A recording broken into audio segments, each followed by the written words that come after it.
Gainesville, Georgia, only minor injuries were reported after a small plane made an emergency landing on a busy road. Gainesville Police Captain Kevin Holbrook says it could have been far worse. The fact that they were able to land in the middle of hundreds of vehicles and only hit 3 of them is very remarkable.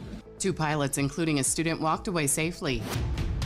Charles Sonny Burton, a black 75-year-old Alabama man who never fired the fatal shot in a 1991 robbery, is now scheduled for execution on March 12th. Supporters are urging clemency, arguing it's unjust since the actual shooter's sentence was reduced years ago. And the Love Rocks NYC 10th anniversary concert is set for March 5th at the Beacon Theater, featuring Mary J. Blige, Jon Batiste, and more. The show supports God's Love We Deliver, which has provided over 40 million meals since 1985. Tickets are on sale this Friday. Get BIN News now on demand 24/7 on the iHeartRadio app.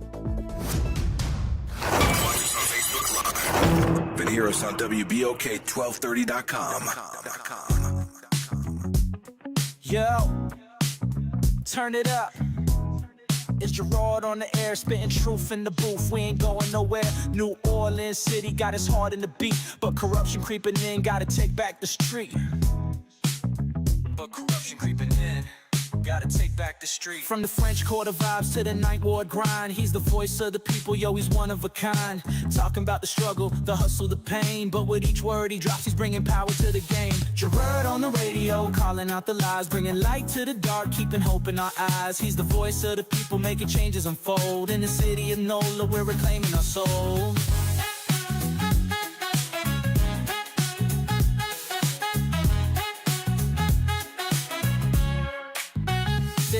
Try to silence the truth, but he's loud and clear. From the bayou to the block, everyone can hear. Got the people united, it's a movement, no doubt. With his mic in hand, he's breaking all the clout. City eat the official scheming, yeah, they playing it slick. But Gerod's on the line and he's ready to kick. For the schools and the streets, he's fighting the fight. With a heart full of passion, he's igniting the night. Gerod on the radio, calling out the lies, bringing light to the dark, keeping hope in our eyes. He's the voice of the people, making changes unfold. In the city of NOLA, we're reclaiming our soul. From the jazz in the streets to the gumbo pot, he's the pulse of the city, giving all he's got.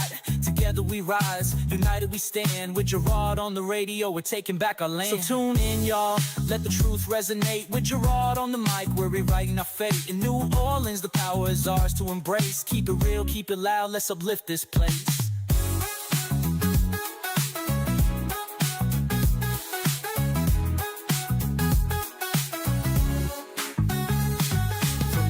In the streets to the gumbo pot, he's the pulse of the city, giving all he's got.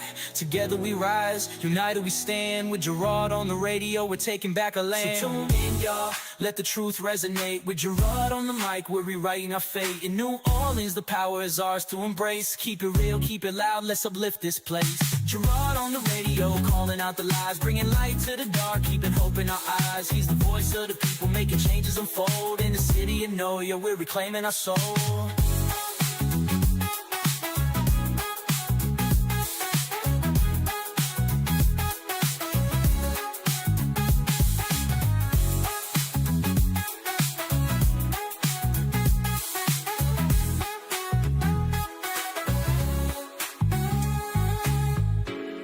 Yeah, tuning out, let the truth resonate. With Gerod on the mic, we're rewriting our fate. In New Orleans, the power is ours to embrace. Keep it real, keep it loud, let's uplift this place.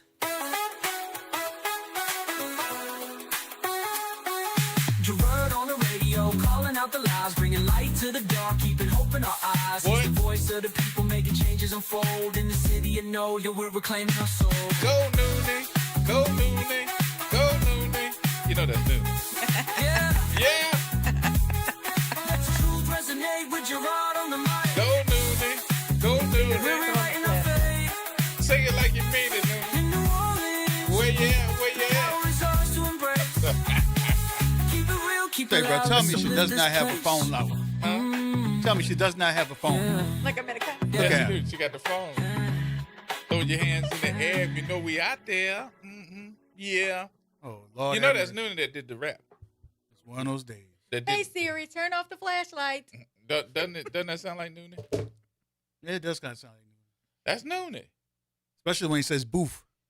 When he goes, what? He said, Gerard in the booth. On the booth? Yeah, he says the booth. That's BOOF. F, yeah. Booth. Welcome to the show, y'all. It is... Way back Wednesday? No. It's Wednesday? Yeah, it's Wednesday. It's Wednesday. Hump day. There you go. I'm real I'm thrown off. confused, too. I'm real thrown off because of the fact that I keep thinking that it's a day ahead. I think I just want it to be a day ahead. I'm ready for the weekend, and I am pushing it forward. Like, I just keep saying today is Thursday, but it's not. It's Wednesday. Girl, don't Because you scare ready to people shut down the talking about office it's and everything. Thursday. I'm ready to shut the office down. I'm ready for Zulu ball. I'm ready for Zulu weekend is what I call it. Don't Yep. scare people because they'll hear it's Thursday and then they'll be running. Oh, Lord, I got to get my hair did and my nails and my That's me. eyebrows That's and why my I'm ready to eyelashes. get out of there. That's why I'm ready to get out of there. He knows I got all my appointments set up. I'm ready to roll. Right. Ready to roll. Walk out the office and you'll be in there not paying attention. Walk out the office and go out the back door, get in her car, and you'll be like, Suzette, so. Suzette? That's my escape hatch, the Suzette? back door. Suzette? Yeah, I And get then out she the leaves a office, list of look, work for and you. I'm all the way down at the other end of the hall. So when I get up from behind my desk and I go, I be like, her office is dark. She done pulled down the shutters, shut the door. Yes, indeed. She It's left a dark. note on the door with a list of work for you. Well, I'm she ready sent me for that on the weekend. files. Yeah, She no. sent me that on But the you know, computer. we got so- everything's automated. You know, we don't have physical files in the office. Everything's on the computer, so you can work from anywhere. We learned that lesson with Hurricane Katrina. Oh, yeah. So you know, we can work from anywhere. So we do sometimes work from anywhere. So that's kind of how it goes. Same thing with the station. I could control the station from California. We which learned that I lesson did. in Katrina. I actually did. You know, you don't want to maintain physical files because if a hurricane hits, you don't want people's files Nope. destroyed. And So all you gotta do know, is pick your computer up and walk out. exactly. And life's, you know, sometimes something happens and you can't be in the office. So it's good to be able to work from anywhere. Make sure to back them up on an external hard drive. Absolutely do. Absolutely do. No, learned all those lessons from Hurricane Katrina. So we moved differently. Mm-hmm. Speaking of moving differently, Here we Gerard, go. Here we go. Uh-oh. I'm just going to sit back. Today- Let me get my popcorn. yeah, you need your popcorn for today. It's going to be good. It's going to be piping hot. The block may be hot. So today we want to talk about Cardi B and Stefan Diggs' relationship Lord Jesus. and its dissolution. It's not exactly what you're thinking about. It's not. It's not. It's We're not going to different. focus on them, but I need to put it in that context. So we want to question what makes a woman succumb to a relationship with a man who fathers multiple children without commitment to any of their mothers. We want to talk about breaking generational curses. We want to talk about dating a man with multiple children and multiple baby mothers and what your expectations should be when you choose to step into that situation. In case And you see didn't me, hear- in I case- was like, let's reverse it too, because in case you didn't hear that, Look, and I want to be fair. I said reverse that. We are. We're going to talk about it from both perspectives because I want to talk about, you know, as a woman or as a man, when you decide to get into a relationship with somebody who already has children with somebody else, what should be your realistic expectations in that situation in terms of being respectful to the mothers of those children, being respectful to those children, and being respectful to your relationship at the same time. We want to talk about in context. Let me just put it in context. At the Super Bowl, you had a situation where Stefan Diggs, his best friend, whose name is Pre, was at the Super Bowl and sitting next to his mother. Now, this best friend is not just in a platonic relationship with him. She's rumored to have had a physical relationship with him in the past. oh, Additionally, this best friend of Stefan Diggs is the woman or one of the women that Offset cheated on Cardi B with. And it's rumored that she indeed got pregnant by Offset while Cardi B was married to him and that pregnancy did not come to fruition. It is also at the same time, so Cardi's very mindful of that. And in one of her songs that she dropped on her latest album, she talks about, don't be mad when I take him from you because I wasn't mad when you took him from me. Hold on before you go on. I need to make a disclaimer. Mm-hmm. Don't nobody call here today saying, Suzette, you don't know nothing about no Cardi B. I'm going to go ahead on and warn you right now. Y'all don't want to do that. This is Cardi B too. I'm the Cardi B aficionado. She know all the songs. She's, I ain't gonna say trolls her, but trolls her on on social media. Everything that's going on that has Cardi and a B in it, this is Susie B. This is Susie B. So you're getting this from Susie B. This is Cardi B. This is Susie B. And I'm just giving you all these facts. And that's her DJ name. Right. I'm just giving you all these facts to frame our larger, more relevant conversation today. Mm-hmm. Now, the other issue that occurred at the Super Bowl was that one of Stefan Diggs' other baby mamas, Help us, Jesus. Well, damn. who has a baby that's only about 4 months old, okay, came to the Super Bowl with the baby and also sat in the same area as Stefan Diggs' mother.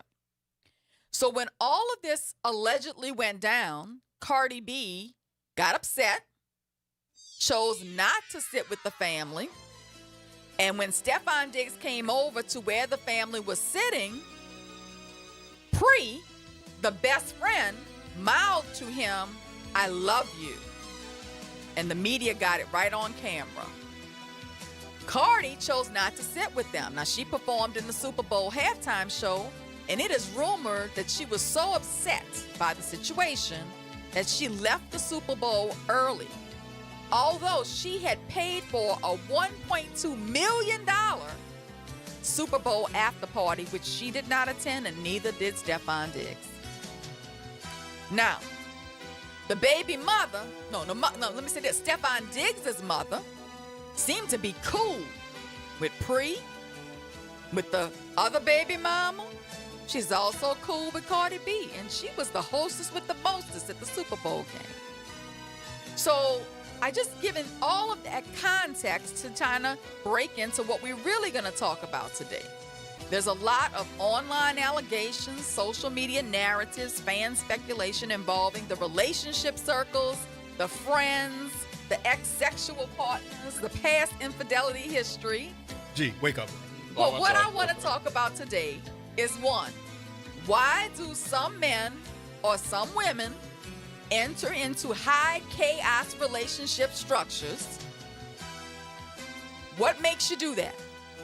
And what should your expectations be when you step into one of these relationships? After all that, I'm in a high confusion structure. I'm not in a high confusion because I can tell you from experience. I'll be the first I'm one. going to talk from experience today, too. That I think that you got to understand, and anybody that, because look, I know I'm not by myself. There are plenty of men out here that are listening right now, and I'm going to speak up for the men because there are a lot of men that are also in that predicament because the woman that you're with has had kids by another man. And y'all are trying to have a relationship. Not only are you having a relationship with her, but, you know, they'll tell you that this is a package deal. If you want me, you got to take my child too. Because maybe the biological father is not in that child's life. But at some point in time, you are going to run into some type of roadblock. The person, it's all up to the person. If you don't have thick skin and you can't deal with that, you need to move on. You really do need to move on. Because you're not going to have, I think, favorable outcomes all the time. And it's going to cause a whole bunch of mess. Well, fortunately, mine worked out just fine. Huh? Fortunately, mine just worked out just fine. Right. Look, With your fortunately, son. mine worked out just fine. But, for those of you who don't know, a transparent moment, my oldest daughter is actually a bonus child. Mm-hmm. Mm-hmm. My husband had this child before I got with him. Okay. And her mother was already a part of that family dynamic before I entered the picture. So, in my mind, I had to really take an inventory of myself. Am I mature enough to handle this kind of situation? But hold on. And when it happened, were you mature enough? Well, I was 19 years old, and I remember taking this mental inventory and really having a serious talk with myself. Are you mature enough and secure enough to step into this relationship and be respectful of her mother, understand the family dynamic, but at the same time, if you're going to enter into a relationship with that man, you've got to treat that child as if she is your own. But that man has got to be able to set parameters with the baby mamas, with his mama, and anybody else that may interfere in that relationship if you're trying to have this relationship. Fortunately, I didn't have If you're just wide open and you see all your baby mamas and past relationships all in your box, she wearing his jacket, got on his field pass, and that's your baby mama, and Cardi comes with your son. Well, yeah, I mean, and she paid $1.2 million for an after party. I want my money back. No, no. I want my life back. Yeah, and that's what she did basically so far. But I do believe, now this is me, and I know the women gonna call me up and be like, something wrong with you. I think it's more her problem. Well, like with me, you know what you don't know what you got into. It ain't just you. It ain't just you. And if you have not, both of y'all, I'll say both of them, if both of you all have not sat down and had this conversations amongst yourselves first, not with anybody else, amongst yourselves first. If you all haven't been open with one another, and I know they're young, he played football, she's a rap star, they out here in the world, they love social media. Oh, that's all they're talking about this week on social media. And she's a famous star, he's a famous football player. And she spent $1.2 million on this. And then her ex, which nobody's talking about, went on social media and said, I won. Because now she's saying, I'm not going to be with him. And her ex cheated on her, but he want her back. And now he's saying, I won. I wonder how Stephon Diggs feels. As the petty turn. And then the question is, too, would you get involved with a man whose best friend is a woman that he formerly slept with? Or as a man, would you get involved with a woman whose best friend is somebody she formerly slept with? No. I mean, that's a whole nother can of worms there. See. I need some more butter for my popcorn. I'm just looking. This is a good one. But it's deep. This was a real life situation. There's some bullshit playing out in front of all of us. This rich people at stuff. The Super Bowl, right? No, it's not rich people stuff, and that's why I want to talk about it. This actually is everyday stuff. That's ghetto stuff. A lot of families are blended families. A lot of families are dealing with a unified family structure. I they're agree. Dealing with co-parenting. I agree. They're dealing with, having to think about how this kind of situation affects the children involved. But Suzette, you said it exactly correct. But this ain't no family. They were screwing. And they just by chance had a baby. There don't seem to be no commitment. There don't seem to be that he's with her. Because look, if you really saying that this is going to be, put a ring on it. Well, prior to the Super Bowl beginning, in the pregame show, he was interviewed and somebody asked him if he was getting engaged. And in the interview, he said, if we win the Super Bowl, I'm getting engaged. That's not even a... They're saying that she paid the $1.2 million for the after party because she thought it was her engagement party. She thought they were getting engaged after the Super Bowl, is what they're saying. And she's stupid, big noopid. Maybe so.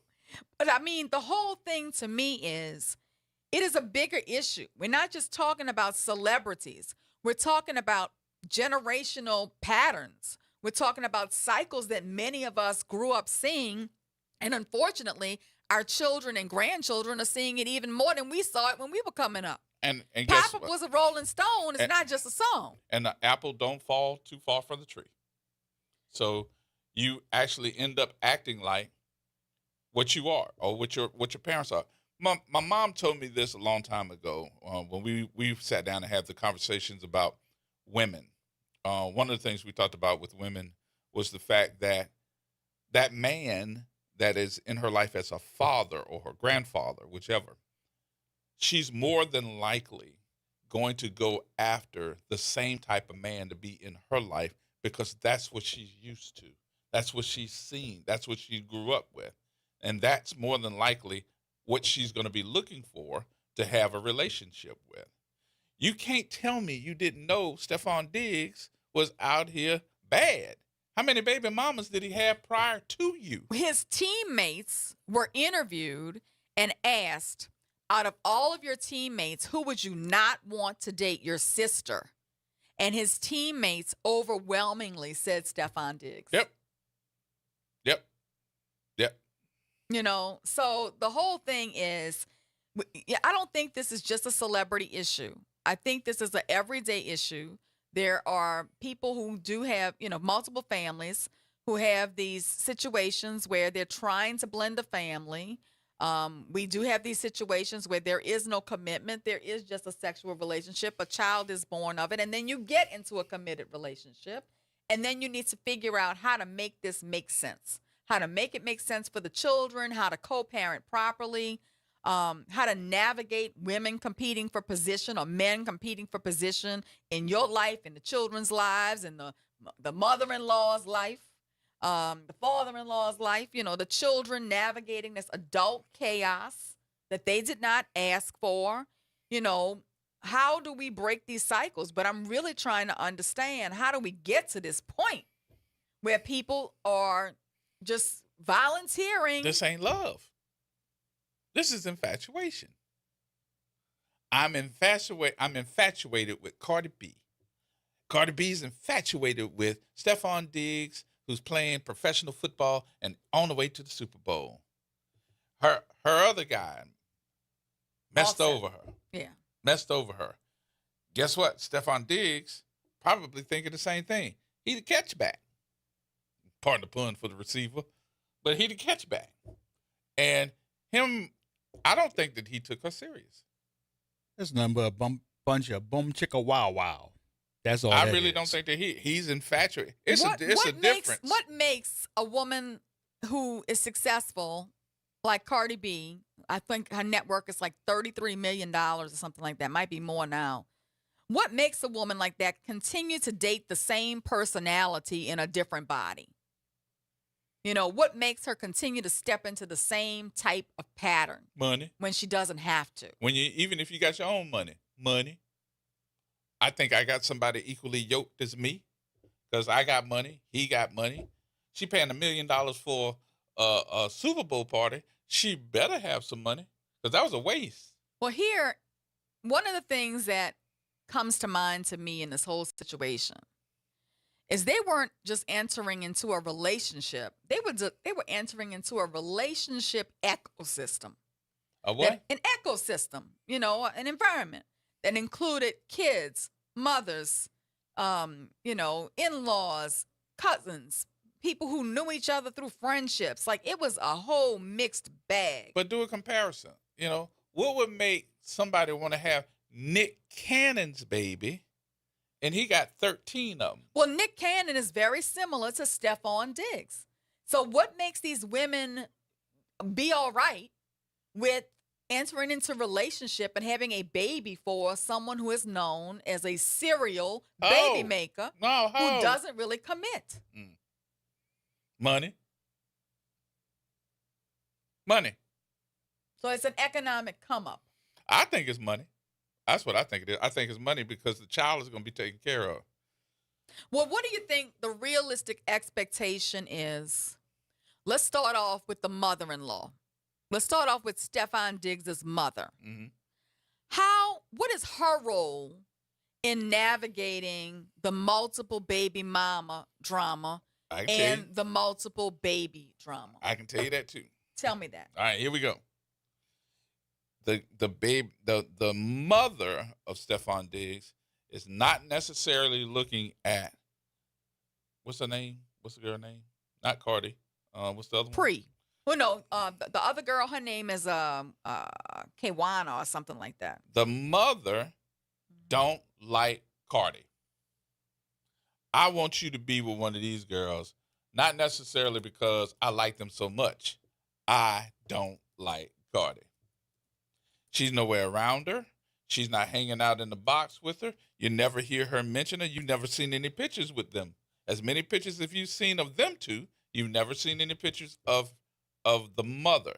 And it's apparent to me that the mother of Stephon Diggs is in his life. Now, you want to get a man, and any man will call you and tell you the same thing. You want to get to me, you need to be friends with my mama first. Because if you're not friends with my mama going to be in your ear telling you how bad these choices that I done made for women. And she ain't going to like it. If she ain't going to like it, she probably do everything because women are conniving.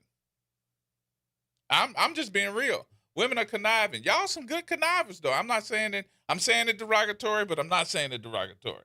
Women can connive and put things together, and we men so slow, we don't even know what you did. I think the role of... Men, y'all better back me up on this one. Don't leave me out here by myself. I think the role of Stephon Diggs' mom in this situation is to look out for her grandchildren first and try to treat all the mothers with respect and not get in the drama. At what point did she respect Cardi B? Oh, she did. She was interacting with her on social media and saying how wonderful she was. She was at all the games with her this season. I tell her how wonderful she was too, but I stab in the back. I don't think that's her role. Her role is to support her son and be respectful of her grandkids and make a great environment for them. Excuse me. That is not her role. That's her role. Are we going to break quick? I think that is her role. I think her role is to stay out the drama. Stab in the back. I'm finished. You can go to break now. What's wrong? More coming up, y'all. Everybody with that.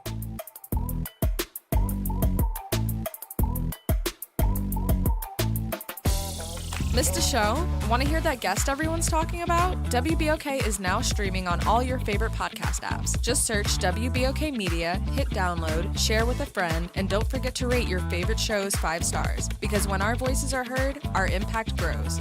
Tired of the impersonal, one-size-fit-all style of banking? You deserve a bank that delivers exceptional service and personalized attention to your needs. That's the Home Bank Standard. Since 1908, Home Bank has been a trusted financial partner for businesses and families because we go the extra mile to help you reach your goals. See for yourself why Home Bank is good for business, good for life. Stop by any New Orleans area location or find out more at home24bank.com. Home Bank, member FDIC. What if just $50 could open the door to your new home? Godan's is inviting you to enter their Key to Your Heart house raffle, where one ticket gives you a chance to win a 3-bedroom, 2-bath home in the city of New Orleans. The drawing will happen on Valentine's Day, February 14th. Tickets must be purchased by February 12th at 11:59 p.m. Enter now at RAYZE.it/Key to Your Heart. Well, Saints of God, this is Pastor David Impartan Sr. coming to you over the airways of WBOK, your favorite host of Change Your Water, Change Your Mind. I want to invite you to our show every Saturday from 1 o'clock to 2 o'clock p.m. That's Change Your Water, Change Your Mind. I want you to invite your family and friends to a broadcast that's designed to change your life, the way you think, the way you act, and what you eat. We want you to tune in every Saturday at 1 o'clock, WBOK, 12:30 a.m. See you on Saturday. A careless driver can change your life in an instant. Do you know what to do or who to call? If you've been injured in a motor vehicle accident and do not have an attorney, call Auto Accident Help Desk for a free consultation. We can answer all of your questions and estimate the potential value of your case. Call Auto Accident Help Desk and connect with an expert personal injury attorney. Call 800-269-4524. 800-269-4524. Don't worry how to handle your medical bills, lost wages, and pain. We will get you the money you deserve. They got me way more than the insurance company offered. The consultation is free, and you do not pay any legal fees unless we win or settle your case. Make the smart call. If you've been injured in an auto accident, call Auto Accident Help Desk for a free legal consultation. Call 800-269-4524. 800-269-4524. 800-269-4524. Making a difference in the community. WBOK 1230 AM. Here we go. The reality check on WBOK 1230 AM. All right, folks, welcome back. Welcome back. It sounds like the young and the restless. It sounds like As the World Turns. But today we're talking about the roles that everyone plays in a complex relationship ecosystem, using the Cardi B and Offset and Stephon Diggs example. And I was just saying, to me, the role of a grandmother in a complex relationship ecosystem should be that of a stabilizer. That's the healthiest role for the grandmother, to stay child-focused, neutral toward adult conflict, emotionally grounded, boundary-respecting. She can be, an emotional safe space for the grandchildren, the voice of wisdom, voice of experience. She can de-escalate the situation when tensions rise. And she can be the keeper of family history and values. I mean, the grandmother's mindset should be, my loyalty is to the child's well-being, not the adult drama. And I think that Stephon's mom did navigate that well at the Super Bowl. She did relate well to the best friend who used to date him. She related well to the baby mama who was there with the grandchild. And had Cardi given her the opportunity, she probably would have been very pleasant to her as well if she had been in the stands. You want my comment? Oh, yeah, I do want your comment. I want to hear from your perspective. The grandma is probably the instigator. Well, he did say that his mother invited his baby mama and child to the game. Exactly. That's and then where I was he going. had to go get a ticket for them to come. And you didn't discuss that with your son? You the instigator. You have made your own decisions on who you want to be in that box. Because remember, they in a box. They're not just having seats. They are in a box on the field. So you're trying to tell me that wasn't, and remember, Cardi B was not in there.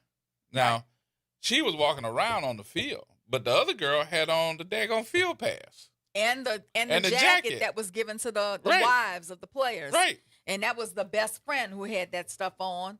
No, not the best friend, the baby mama had that stuff on at the game. Look, I think you're right. In this particular context, maybe she was conniving. I don't know if you're right or not. Maybe she was. But to me, grandmothers in black families help raise children, typically provide child care, provide financial help, provide housing stability, and act as a family matriarch. That's what I expect a black grandmother to do. Their influence is very powerful. But let me ask you this question. Because you're a mom, you have that ability to do so as well, but you don't, from what I see. But do you get involved in the decisions that your children make on who they want to be with? I'm going to tell you, quite honestly, Emil and I do have conversations with the girls when they come to us for advice. If they come to us for relationship advice, we're happy to give them advice, but always end with, but it's your decision. You have to be the final call because you're the one in that relationship. I can just give you advice. We try not to inject advice if we're not asked for advice. Even if we think the train is rolling off the track, okay? I'm going to give advice when you ask me for advice. And the girls are very good about coming to us to discuss situations because they do want the advice. But I do think that wisdom with you and Emil offer. Y'all got to put on your engineer uniforms here. I need to see y'all in those little stripy hats with your kerchief around your neck, ready to pull the whistle if the train is getting ready to go off the tracks. Because of the fact that when we start talking about our younger children, they may be in their 20s. Remember, any young man, and this is known, this is not something that I'm making up, a young man is not fully mature enough because he's still in that frontal part of his brain trying to decide on what he's going to do, how he's going to do it, who he's going to be with, and he's still trying to develop that maturity. But don't forget also in the same context, you're talking about a man that's trying to sow his wild oats. And when they are making that type of decision, the question is, what's going to win out? Your decision as far as maturity, or you sowing your wild oats? Them wild oats be popping, baby. I understand that, but at this point, I need Stefan Diggs to grow up. I need him to be responsible financially and physically, in his kids' lives. I need him to put his kids first, and mature a little bit more. I think he showed a lot of immaturity this weekend. I think he showed a lot of immaturity in the last few years, to be quite honest. And he needs to step it up. But, I think you have to agree that what I suggested the role of the grandmother should be is aspirational. It's what the grandmother should be. Supposed to be. That's your number one wisdom. Even if you're not looking at the mom and the dad, you should always be able to look around and say, well, you know what? Let me go to Mama and get some wisdom from her. But I also believe, I can't say that but word. I'm going to also be respectful of my son-in-laws, too, because at the end of the day, because whether they're with my daughters or not, and I have 3 daughters, that's why I say son-in-laws. If they're with my daughters or not, they're still going to be the fathers of my grandchildren. And so I'm always going to strive to be respectful of them, even if things aren't going well between my daughters and them, because they are still going to be the fathers of my grandchildren. Well, I always look at it like this, and this is from a man's perspective. Everybody got a secret. Yeah. I ain't just talking about men. Oh, Everybody. absolutely. And women are better keeping those secrets that we'll never know. You'll look a man dead in the face, and he will never know that you got a man on the side, did something behind his back, did something that he wouldn't approve of.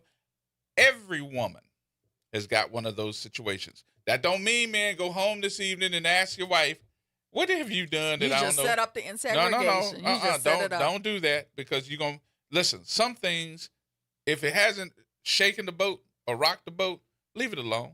Yeah. Leave it alone. Let's take these calls. Pop Jones. Oh, man.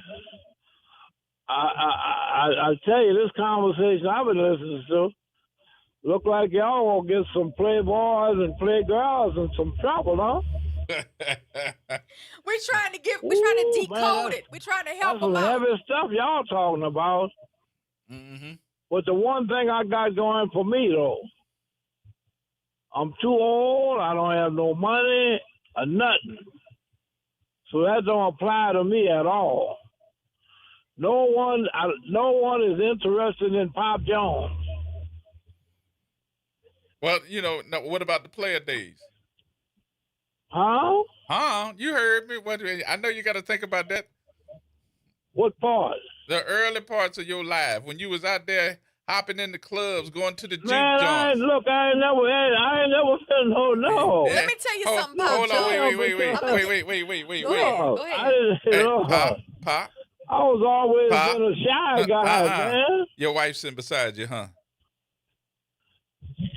Wait a minute. Is she sitting beside you? Is she sitting wrong for that chair. Yeah, I know what Let me tell you something, Pop Jones. I'm just going to give you a making personal this up. observation. She's sitting right beside you. Whenever I go to the Zulu Club, I am always amazed at these young women. I mean, women in their 20s trying to run behind these men who are 60, 70 years old. Sugar daddy. And these men who are 60, 70 years old buying drinks for these 20-year-old women. It just blows my mind. Don't say your day is over. Your day may not be over. You know how I know Pops is guilty? Huh? His voice went up about 4 3 octaves. Let's not incriminate Pops on this radio. And the wife's sitting right beside him. Wick, no, now Wick, you wrong. Wait a minute, hold on, Pop. I'm gonna stop fooling with you. Wait, Pop. You know I love you, Hold on, Pops. Pop. Let me ask this question. Go ahead. Hey, wife, how you doing? How you doing, Don't wife? answer that. Is she there? Don't answer that. Yeah, you don't want her to say nothing? Her lips are sealed. Look, and I'm not just gonna put it on the men. I'm not just gonna put it on the men because when one of my daughters got married, my oldest daughter got married, there was a bachelorette party at my house, and these young girls had a stripper at the bachelorette party, and I was there, and this was at my house. And at the end of the night, the event planner who I hired comes to me and says, we need to pay this guy so he can leave. So I'm giving her the money to pay the guy. She goes to pay him. He hands her back a business card and says, tell her I don't want her money. I want her to mentor me. I'm a lawyer. Wow. Times is hard. Uh-huh. Times is hard for a lawyer. Evidently, that wasn't the only thing hard. Times is hard for a lawyer. So let me tell you, these young men too will chase these older women. It's crazy.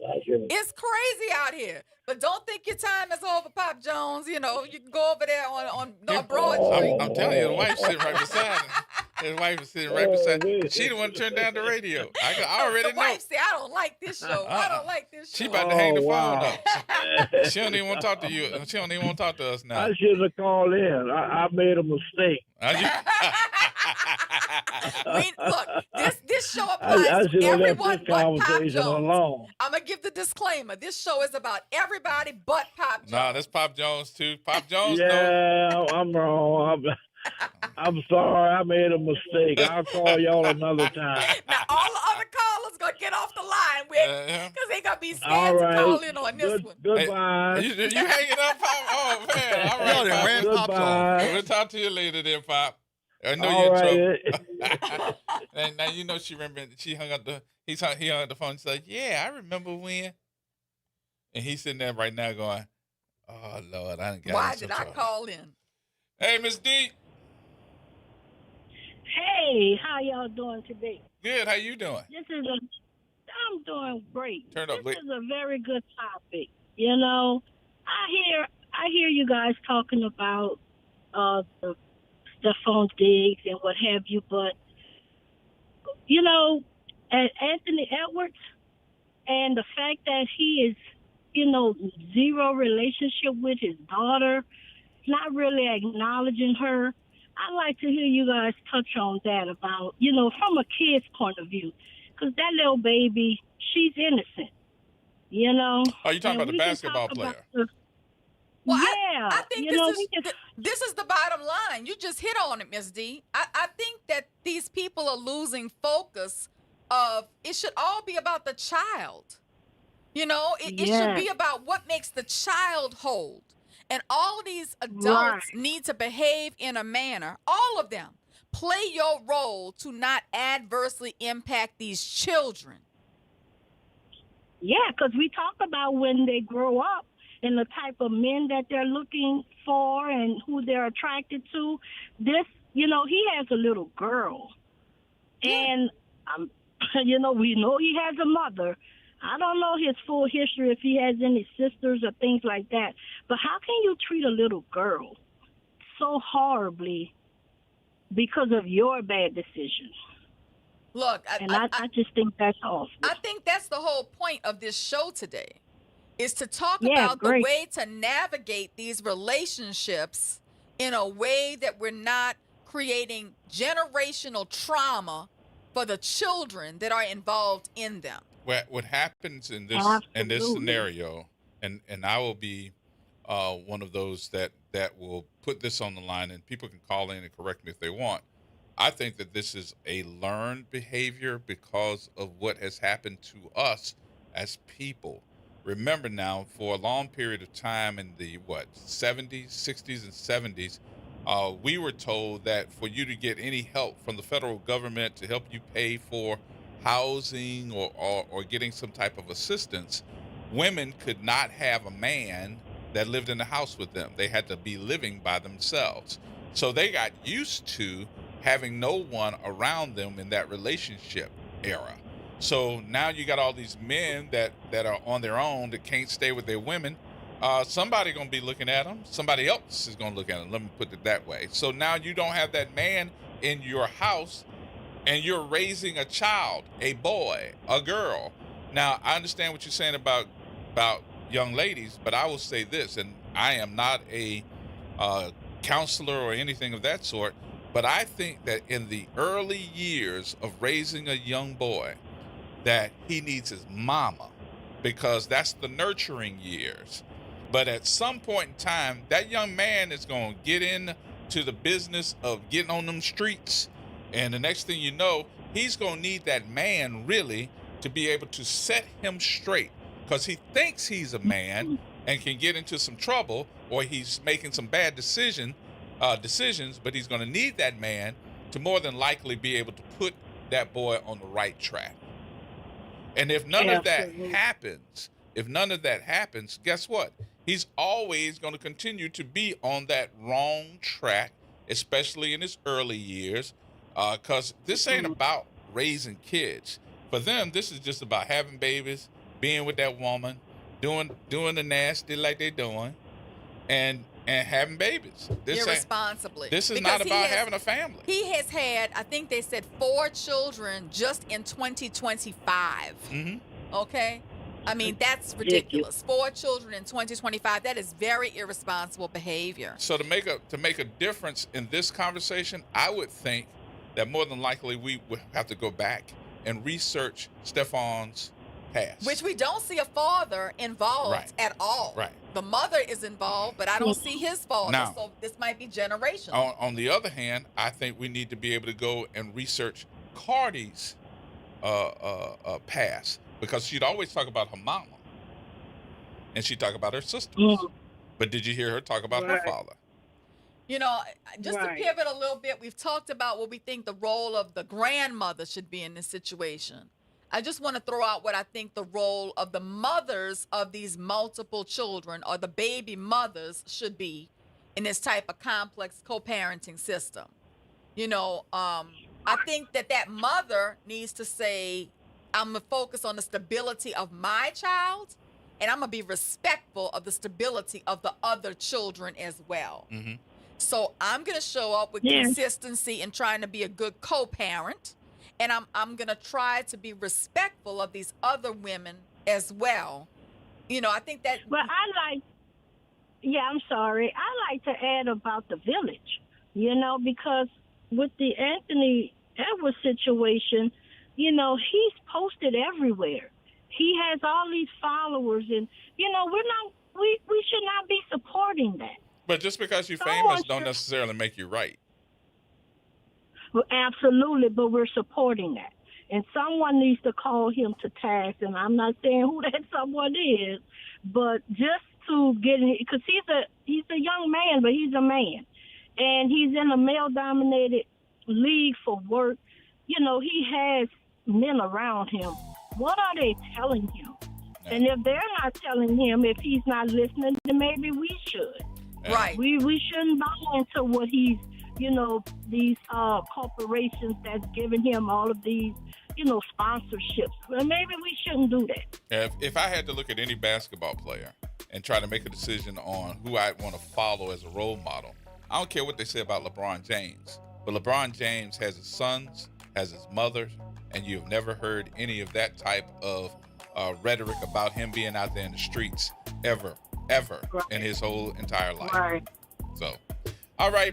I appreciate you, my dear. All right. You have a good day. Yes, sir. All right. More coming up, y'all. Everybody hold tight.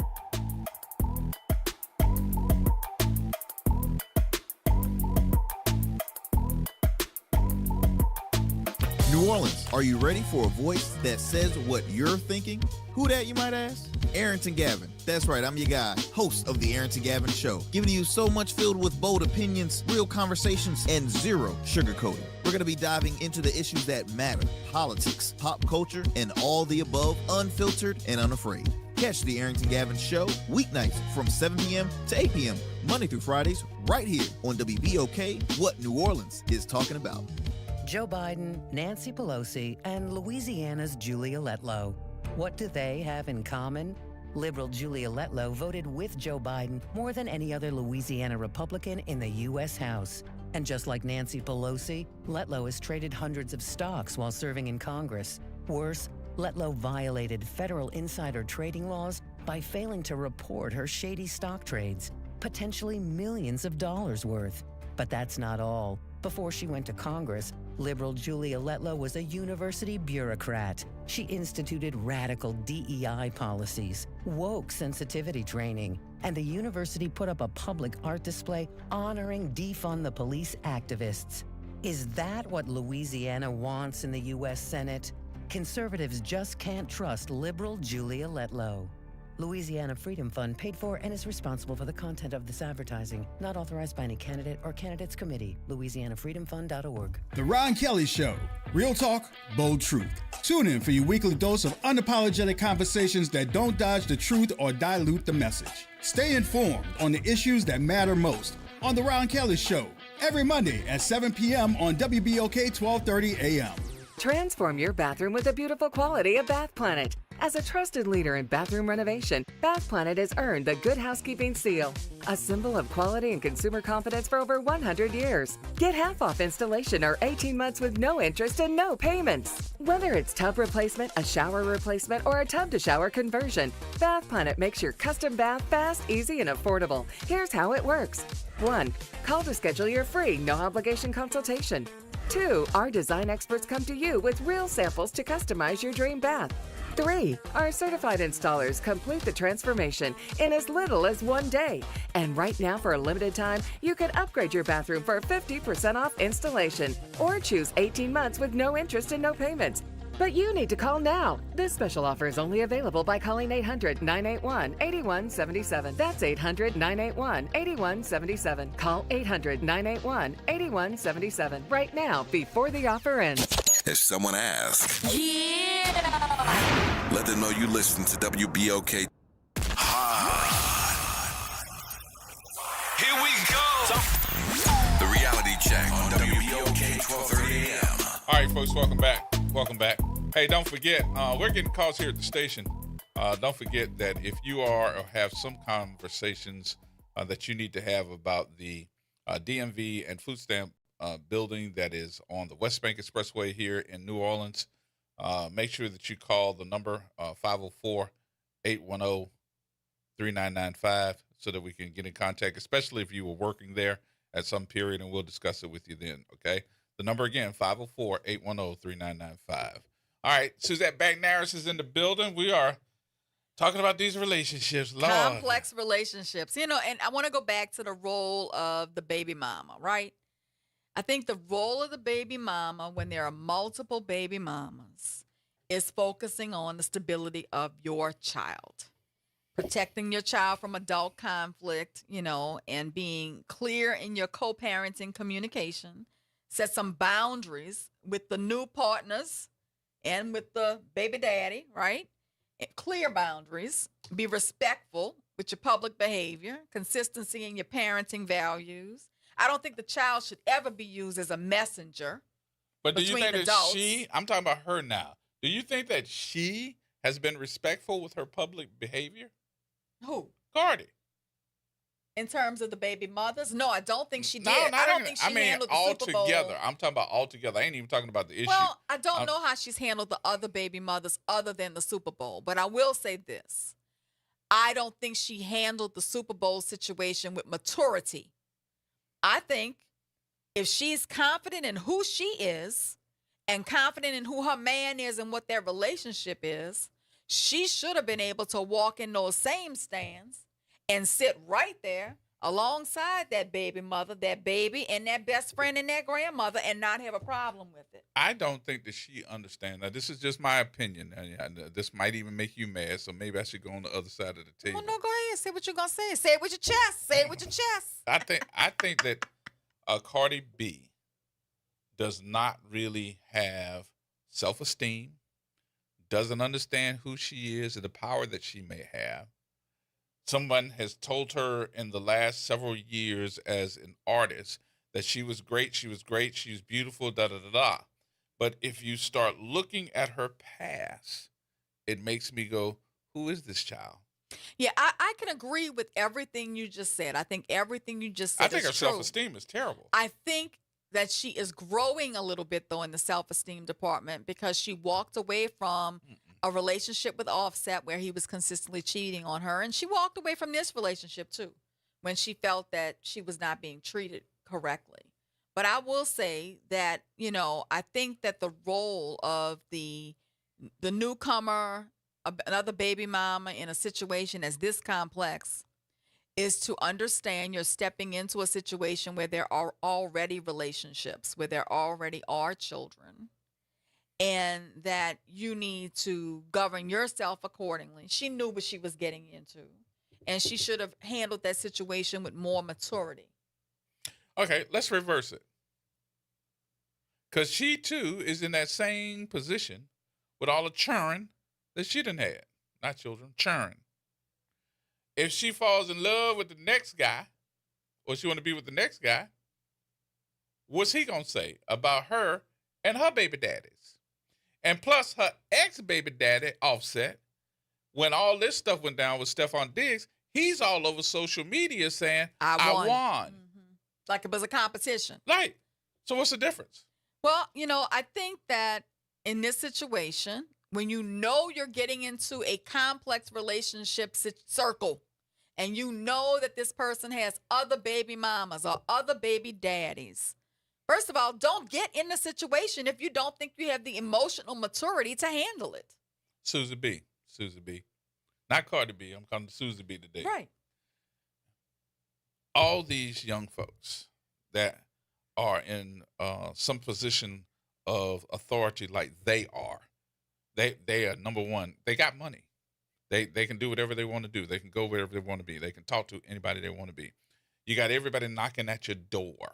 Everybody's knocking down to try to get to you. Everybody want to take a picture with you. You're famous. Oh, my God. I want to be like you, da-da-da-da.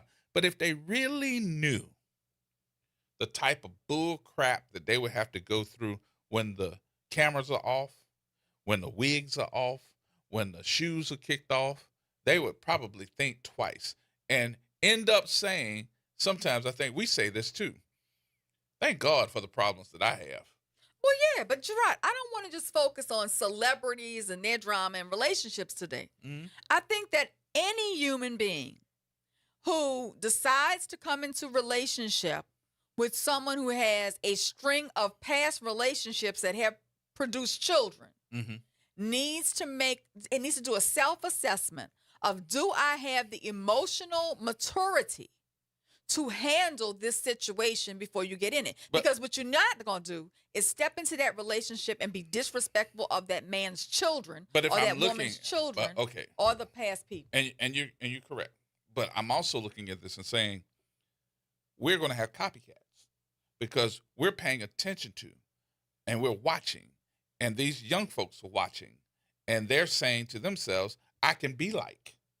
Because remember, I mean, if you go back in the day, the first person that said, I want to be like was Mike. And they even made a song out of him.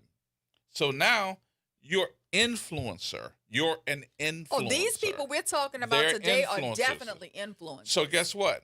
Somebody that just don't have no popularity or whatever, I'm going to do copycat because Stephon did it or Cardi B did it. And somebody of that sort. Children should not be collected like accessories. But how many people have social media that can watch what's going on? Remember, one of the local people here went after Cardi B for something that she did. I'm trying not to talk about it, but it was kind of funny, to be quite honest. But Cardi B ended up going back on social media and lit her butt up. And did she do a song about it? She didn't do a song about it, thank God. But she did do several videos where she talked about, don't come for me unless you want me to come for you. Right. And then the mama got on social media calling herself defending her child. And then Cardi B got on, and to her defense, she said, I'm not going to come for your mama because I'm a mama too. And that's what mothers do. They protect their children. But I'm going to come for you. And she went back at the daughter again. But I still believe that at some point in time, we got to be able to tell our kids, stop acting like somebody else and let's act like you for a minute. Every situation is not a copycat, and these situations may not, or probably or are not, good for you. This is my expectations of you. One of the worst things that back in the day, you're going to agree with me on this. Back in the day, one of the worst things that could happen to me is to hear my mother or my father say, I'm disappointed in you. Yeah, where are the parents My in this situation saying that? expectations of you are a whole lot greater. That would hurt like somebody hit you in the back with a knife. That's where I do think that Stefan Diggs' mother has failed him. Yep. Because no way in hell would a son of mine be out here in the street slanging it, just being that irresponsible and fathering all of these children Guess what out I got of a in my marital hand? situation. Guess what I got in my hand? It's ridiculous. He's thinking with his. He is. He's thinking with it. He's thinking with it. And she needs to pull his coattail, pull that jersey, and say, get it together, son. Like, what you doing? What you doing? Because you're not right. I'm thinking with my. That's what he's doing. You see, you can't even get it back together. You can't even get it back together. We going to the break or what? Oh, yeah, we're going to the break. All break. right, we're going to the break. We're going to be right back. I'm thinking with talking about complex relationships Girl, today. please get us the break.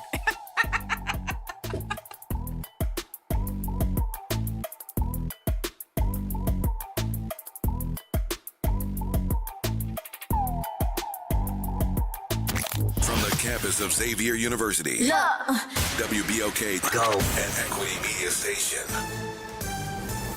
I'm Bree Wood with BIN News Now. Congress faces another shutdown deadline Friday as Democrats push for limits on ICE. Chuck Schumer recently called ICE agents goons, a remark Florida Senator Ashley Moody slammed as a false narrative meant to sow chaos. This is not about making sure that they get demands met. They want to shut down funding for DHS as a political statement. The government remains funded only through February 13. A missing black mother from Memphis, Tennessee, LaWanda McGee, was found decomposing inside of her apartment, and her roommate has now been arrested. Police say McGee hadn't been seen for weeks, and her body was discovered after a welfare check. And the 49ers say 27-year-old defensive lineman Keon White was the victim of a non-life-threatening shooting early Monday in downtown San Francisco. White was shot in the ankle and is now recovering after undergoing surgery. Get BIN News Now on demand 24/7 on the iHeartRadio app. Here we go. The reality check on WBOK 1230 AM. All right, folks. Welcome back. Gerard Stevens with you. Suzette McNaris, who's Susie B today. That's her handle. Y'all don't call in and say, oh, hey, counselor. No, this is Susie B. This is DJ Susie B today. All right, more coming up in that sense, too. Hey, Josh. Hey, how y'all doing? Good, man. How you doing? I'm good. Man, this conversation is good. I really believe the powers that be put these folks like Cardi B, Meg Thee Stallion, and the other girl, Menage a Trois. That's for you mean Nicki Minaj? Nicki Minaj. Yeah. Trump's girl. We already have found out where yeah. you are there, Josh. We know where you are now. Mm-hmm. Yeah. So I really believe they put these folks on top to disrupt and to make the black female aspire to be something other than professional. Before this turn those folks was in the background and people like Lauryn Hill was pulled to the front. And they was used to imitate and desire to become.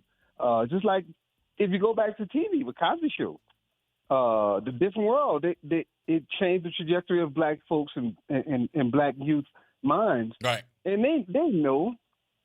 So they say that's disrupted by, we don't want to see a Jasmine Crockett in our space.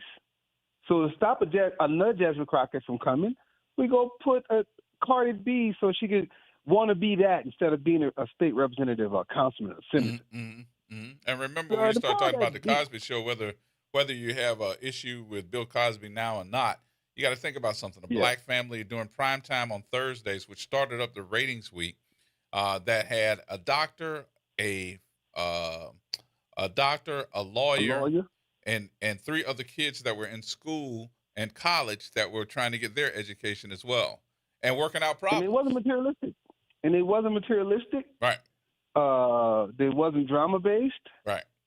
You had one materialistic moment with the Garden Gartrell, and also it was a lesson to be learned in that. Mm-hmm. I think you're raising an excellent point, Josh. An excellent point. I'd even go back to Good Times and the Jeffersons. I go back to Good Times. Good Times show you how to. The reason I say Good Times is because it was family oriented. It was family oriented they had with morals. Good Times. The Good Times show you that black folks had morals. In spite their condition, they still didn't cheat, rob, and steal to get ahead. Right. They tried to do it as right as possible. Yeah. Very good, Josh. But they also taught you how to stay in your own manure, though, and be comfortable in it. I just want to see the Evans family make it out. There you go. I still believe that James Evans faked his debt and went and met a white girl in Mississippi, and then she died. He took her money and opened up McDowell's and coming to America. I'm telling you, I'm putting this together.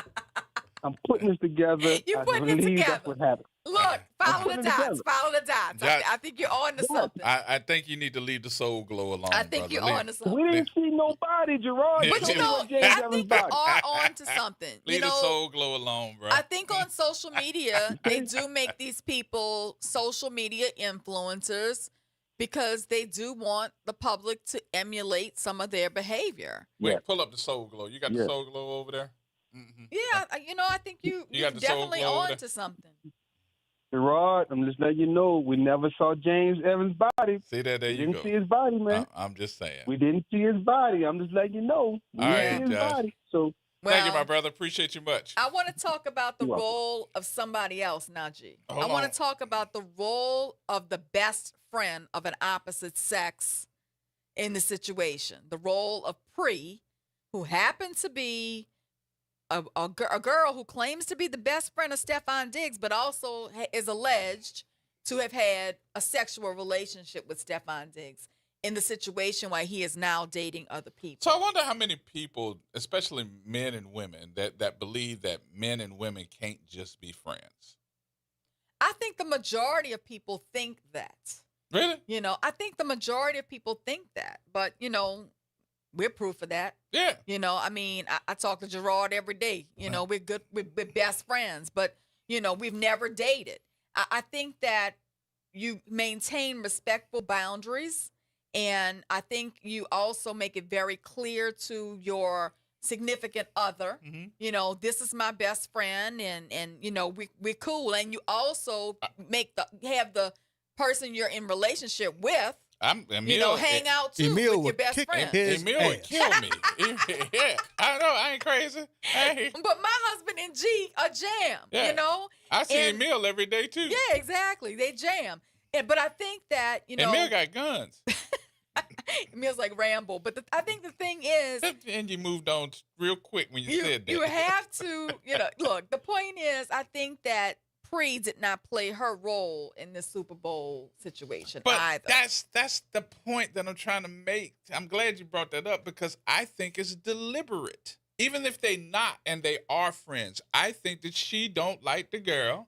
And so she's like, I get you. I play you. I'm going to play you by playing him. I'm not trying to sleep with him or be with him anymore. What we had is over. But I'm going to make it look that way so it will mess with your psyche. That's why I said Cardi B has got to get thick skin and learn how to deal with stuff instead of playing into the hand of those folks that want to make it look like something. Also, there was so much other baggage with that, though, and that she had been the mistress. But I think that's to the Cardi grandmama. That's the mama. Yeah, it might have been. She let her play. Point with that. If women are very, what's a good word to use? Women can tell you what's wrong. Or they can see all the different things without you saying a different word because of the way that you act. Like I called you out earlier today. All the time. you call me out all the time. But her knowing that because she can feel it. Right. That's her son. She's going to be able to feel it. So this is the role that she should have been playing by saying, hey, girl, sit down. Let me talk to you. That you need to stop doing that because y'all's time has come and gone. He's with this woman over here. Stop making her feel like she's less than. And the mama definitely wasn't doing that. That's what the role she should play as a mama. I'm not telling you that you should get into the business of what Stefan is doing and trying to tell him what to do or whatever. But it's apparent to me that Stefan ain't taking care of business. So let me step in here while you're with it. If you're gonna be a part of the family, let's go ahead on and have this conversation. I think Stefan also had an obligation to set a very clear boundary. Yeah. And to make sure that the best friend knew what it was. But that's the boundary. And respected his woman. Yeah. Let's get some of these calls. Everybody, you're gonna lit up all the lines. Galloway. What's going on, brother? What's happening, brother? Oh no, man, I'm too old for this conversation. I'm like Pop Jones. Y'all gonna tell on somebody, man. No, my brother, gonna get somebody shot. Gonna get somebody shot. Somebody gonna get shot. But I do have a message to young men. You remember the caller called in and talked about Anthony Edwards, and what it is with a lot of these young women and men, they run into money. These athletes I'm talking about, and it said at one time. He's denying it, but they said he had to pay $1 million for over the next 18 years, and he would have no contact with the child. So that's still up in the air. But you got a lot of these young men that are talented athletes. I'm talking just going from high school to college. That's going on a scholarship to whatever college. And they get in this mind that they are bigger than the world, and you get yourself caught up. Some of these men having 2 and 3 babies before they graduate from college. Right. I'm not saying not have children at all, but be careful. It's cheaper to keep them. I tell people that all the time because you got some of these women, and I blame the internet for this one. They have become internet thoughts. They become BBL models. They know how to trap these men. And if you're an athlete, they go from football, basketball to baseball. They don't care. So it's a problem all around that we need to really have a real conversation about. Your caller was so correct about the different world. And the Cosby Show, we went from family orientated to we can have 2 or 3 kids and I'm still going to be wanted. It used to be if a woman had a couple of kids, nobody would want that woman. But now, you got guys that's chasing women with 3 or 4 kids. That Cardi B stuff, that sounds like something that belongs on Jerry Springer. Or Papa was a Rolling Stone or something like that. But I can tell you one thing right now, I ain't got not near outside child. And I done been on 6 of the 7 continents. And probably the worst continent I ever been on was Australia. I hope the phone lines don't light up on you on that. I'm sure you're going to be good. Like, I'm good. Is that Galloway? Is that Galloway? He is the baby daddy. Yeah. Look, you can go down to Australia when them girls was throwing their shirts off at you with their phone numbers on there. Oh, wow. Come call you. Galloway, you raise an excellent point. I have a very good friend that I've been friends with for over 30 years whose son went into the NFL. And the son, while he was in the NFL, used to frequent these strip clubs with the other players. And the son has now fathered 3 kids with some of these ladies who work in these strip clubs. Now he's no longer in the NFL, not making that money anymore. And he's got these child support obligations for these 3 kids. And his parents are now raising all 3 of these kids. Wow. That was my next point. Some of these men are paying child support while they in the league, $20,000, $30,000 a month. And that money goes by fast real quick after taxes, contracts, and all this stuff. And that's why a lot of these pro players go broke.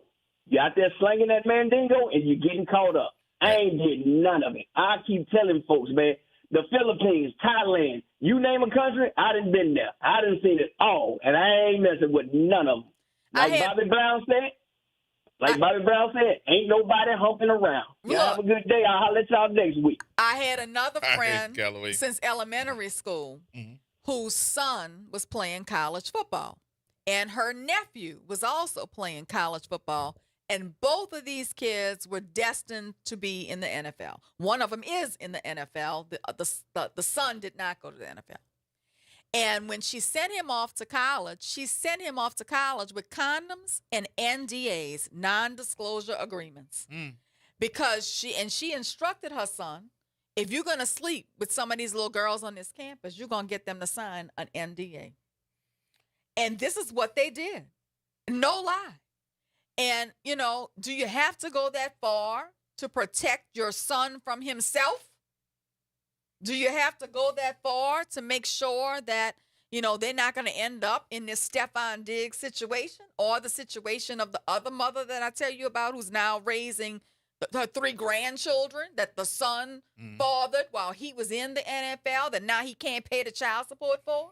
I mean, I think that was a smart move, in hindsight. When she did it, I was laughing about it. But now I think it was a smart move. We used to go to the strip club all the time.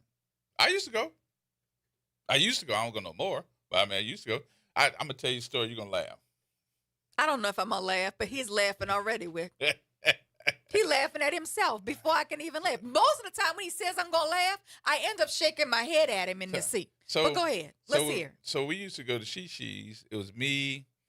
Don't name nobody else's name. We're going to protect the innocent. Change the name to protect the innocent. I think you did go.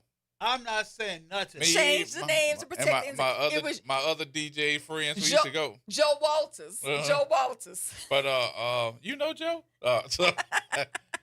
So we had some music reps that were coming down, and they were like, let's go out. And I'm like, okay, cool. Let's go to a restaurant, have some dinner. They were like, no, we won't go to a strip club and We're going to have us a big party and all this other stuff. I was like, oh, well, okay. They were like, well, you do hang out at strip clubs there. I said, well, I've been, I used to go. I'll go this time if y'all really want to go. I'll go.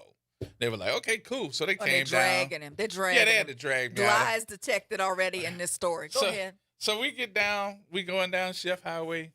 They were like, gee, you really don't go and hang out that much no more. I was like, nah, not cup of tea. And I'm just not going to do that anymore. Get to the door. The door flies open. Here comes the stripper. Hey, Gerard, how you doing? It's so good to see you. Your table's over here, the one you like to have, and And I got your favorite Heineken and all the things that you like already. And the stripper that you prefer over here, I'm going to get her right now and bring her over. They were like, I thought you said you didn't come over here, none. Why are you playing the Young and the Restless music? So, ain't that something? Sister V, how are you? He was thinking with us. I'm laughing. Thank you. Good evening. Good evening. I am so thankful for this show. I'm going to have a birthday in a few days.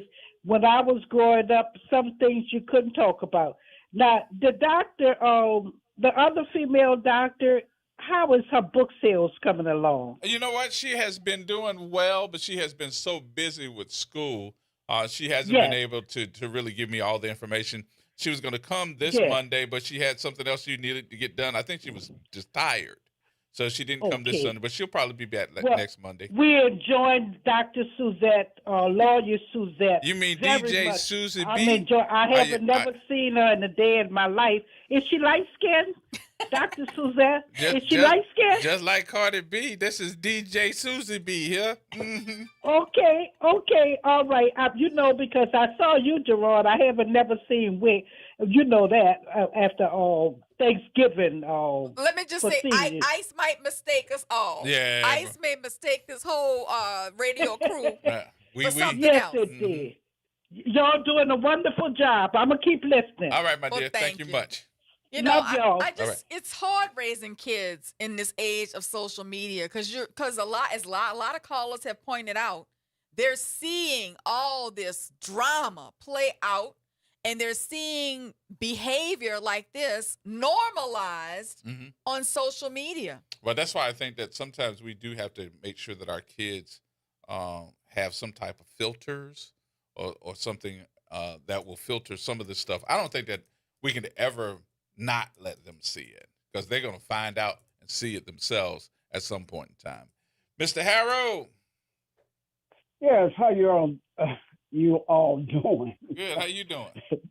You almost sounded black. I said, let me call this colored station because I'm kind of black. And my wife's in the kitchen. She was listening to you all. And she said, call them at another time when they're on another subject. So anyway, you need to emphasize family values more. She told me that, when I say something, they might think I'm bragging. But I have 13 nieces, and we don't have the problem. And I've said it before, 5 of them physicians in medicine.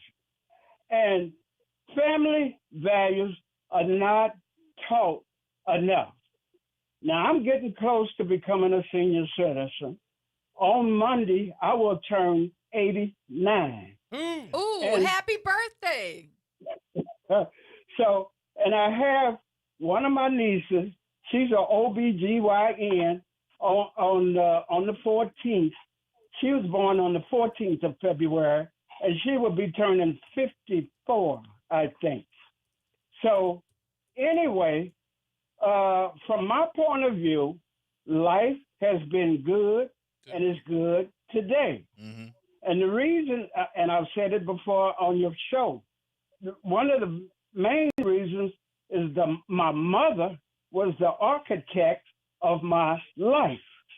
And she taught me how to treat people, how to treat women, etc., etc. So anyway, I thought I would just holler at you. And what bothers me today is what's happening to other people. And I do believe that we are our brother's keeper. And whatever you do to people or for people will come back to you. I'm a what? I know that to be the truth. So anyway, today 3 young kids drowned in a backyard swimming pool. Took them to the hospital and they announced them deceased. And I'm watching, just in conversation, I'm watching all of this stuff that's going on.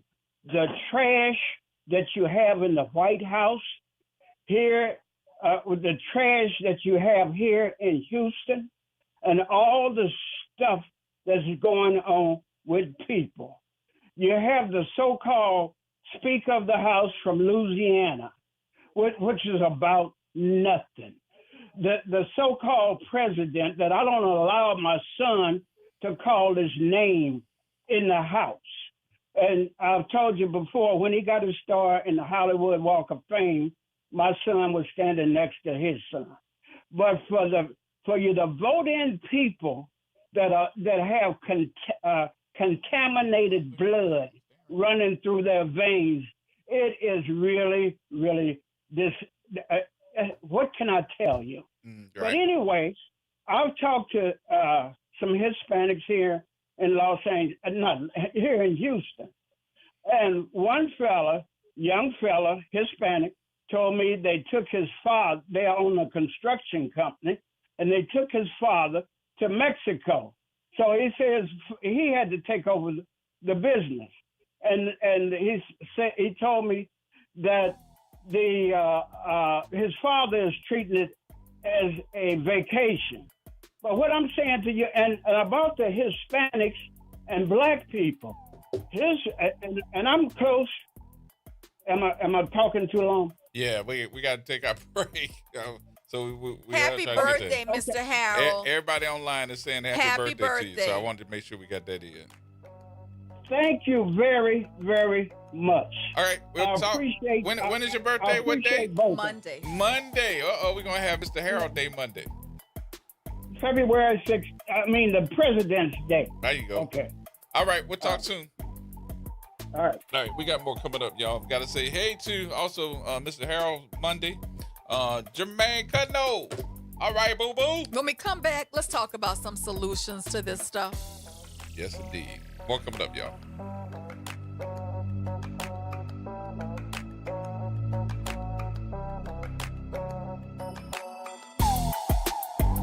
This is the Bloomberg Black Business Beat, brought to you by Lowe's.com. Code with Clossie is a nonprofit organization launched to help young women and non-binary teens break into coding. But as artificial intelligence advances, it could defeat the purpose of a coding boot camp like Code with Clossie. Osiami Okparia is CEO of Code with Clossie, and she told Bloomberg at a recent event that her initiative doesn't see itself as just teaching people how to code. We're actually thinking more broadly than actually time spent hands on keyboard producing code. There is a lot that you can learn from a set of skills that are durable and transferable when you learn to code. You're learning computational thinking.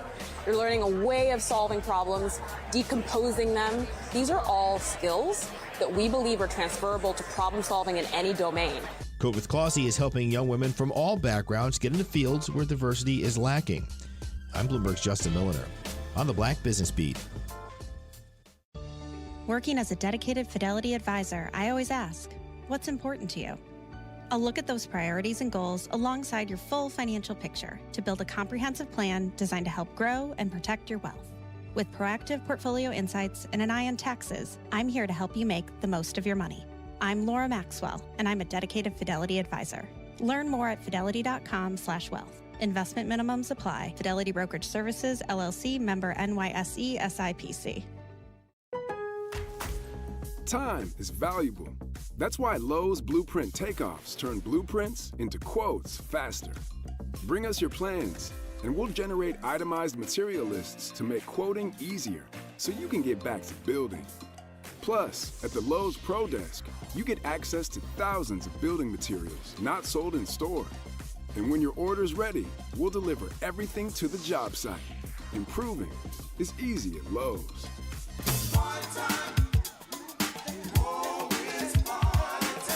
That's right. It's party time each and every Sunday night at 7 p.m. on WBOK. It's the Throwback Throwdown with DJ Wick as he brings you the best in old school from the 70s, 80s, 90s, and the early 2Ks. Plus, the party goes to another level at 9 p.m. with the Throwback Throwdown Party Mix to round out the night. It's the Throwback Throwdown Sunday nights at 7 p.m. on WBOK and on the World Wide Web at WBOK1230.com. Experience 2 nights of genre-blending music with the New Orleans Jazz and Heritage Foundation's Jazz and Heritage Concert Series, presented by Goldfarb Financial, happening at the George and Joyce Wynn Jazz and Heritage Center in New Orleans. See jazz vocalist Ingrid Lucia and the Good Troublemakers on Friday, January 16th at 8 p.m. Then, on Saturday, the 17th at 8 p.m., catch pianist-composer Lawrence Seabrist, Estrella Banda, with special guests Tommy Lowry and Bart Plateau. Expect a thrilling mix of jazz, classical, Afro-Cuban funk, and more. Tickets are $10 and available at jazzandheritage.org.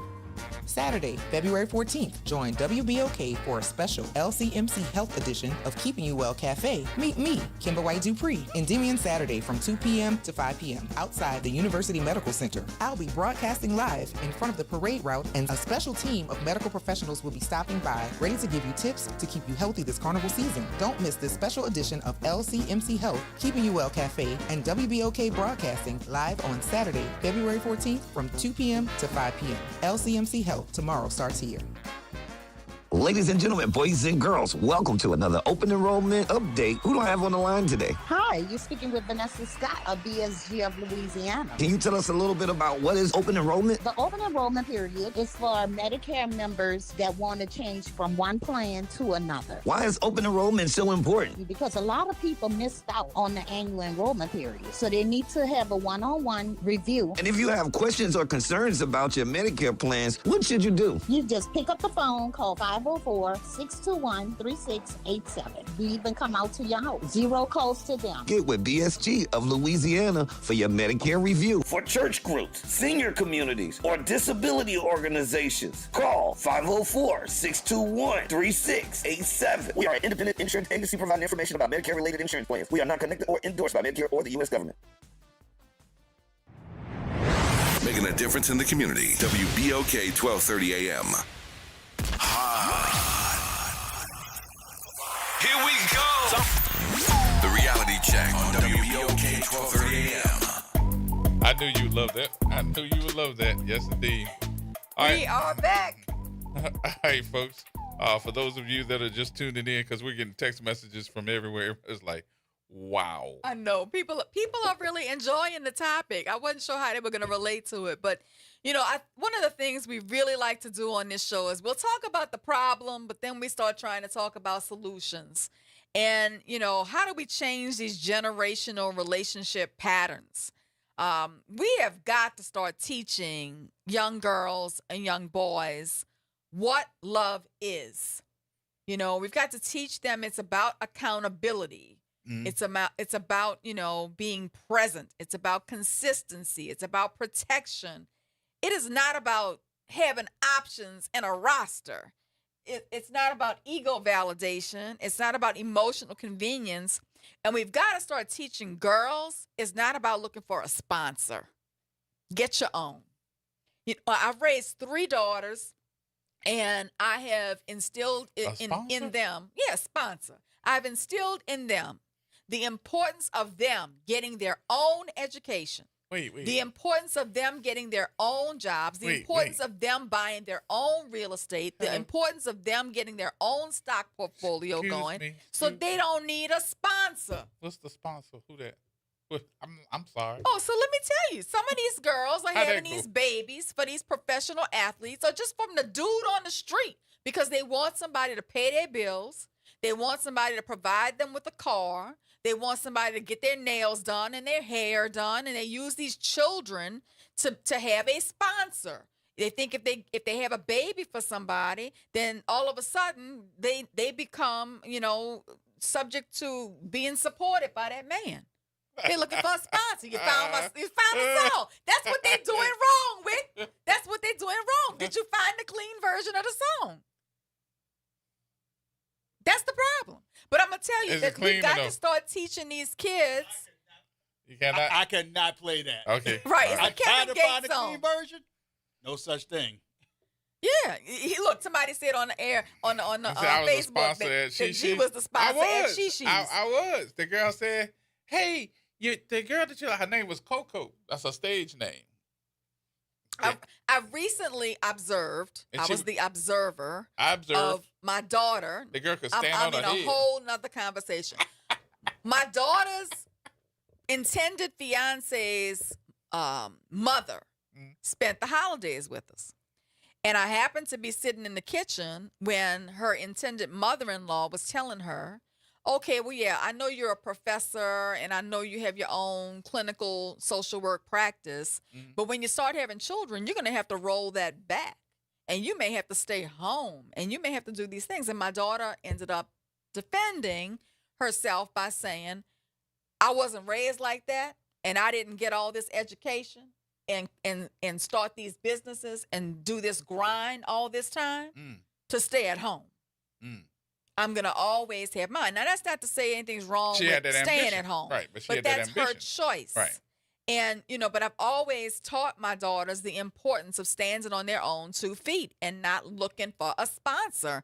And as I look at social media, I think a lot of these girls are looking for a sponsor. Oh, because they're looking for a sponsor with you. How many times have you told me that these women are asking you to take them to dinner and take them and take them to the spa or give them money for the spa or whatever? And I have told you that that's not your role to just be their sponsor. That ain't what you told me. Well, I told you in more direct terms. Yeah, you just said stop being a sucker. Stop being a sucker, okay? Because I think that's wrong. I think that women all too often are valuing a man strictly upon what he is providing for her financially. And don't nobody want to go to McDonald's or Applebee's? No.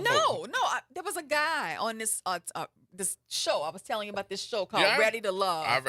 He said 6. He was talking about 6 figures. $600 a night, 3 days a week, taking her and her friends and her family out to eat. Okay?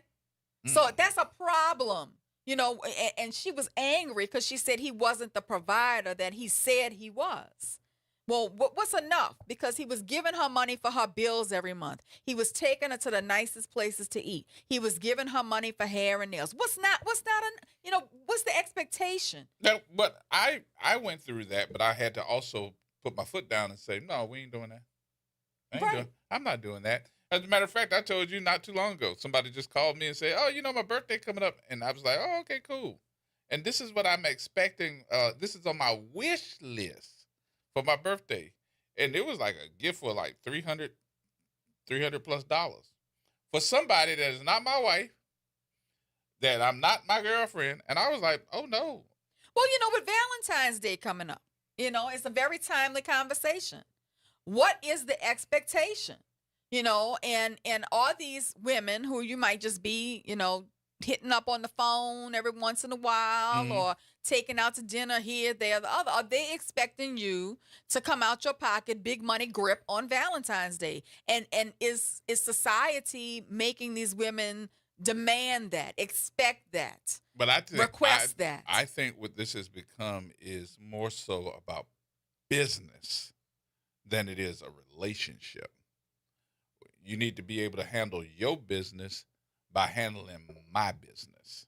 And I think that that's what it ends up coming down to, because half the bills that we make today, nobody told you to go out there and make those bills. It's not a necessity. Some of those bills are necessities. But, of course, your hair, your nails, and all of the stuff that you want as far as makeup is concerned is not my responsibility. No, I don't think it is. And now, if it's nice to treat somebody every once in a while, I everybody treat you to the likes spa, a gift. something of that sort. Right. As a gift. Right. But it's not an obligation. No. Okay. And if you have to make a decision saying that if you can't do that for me, then we can't be together, go ahead. See ya. Peace. Yeah. Because that's not who I am. It's really not coming from the heart if it's an obligation. If somebody is demanding that you do it, then it is not really a gift from the heart. And to me, I want a gift from the heart. I want a gift because you felt like giving it to me, not because I'm telling you it's my expectation and you can't be my man unless you do X, Y, and Z. I wonder, can I get a sponsor? I'm sure you can get a sponsor. I know women who have been sponsors. I know women now who are a sponsor. I mean, they can sponsor, have me to... Yeah. G is looking for a sponsor. If you would like to be the sponsor, you can call on into the show right now. We'll take the number offline and we'll set that up. We can get us a sponsor. Don't think there aren't men being sponsored. Really? I know men who are being sponsored. Now, you know I'm being facetious. No, I really I'm am. serious. I have a friend. I seem to have a friend for all these situations. I do have a friend who is a CEO. And she has bought her dude a whole house, a whole multi-million-dollar house. I mean, there are women really who are sponsors. Absolutely.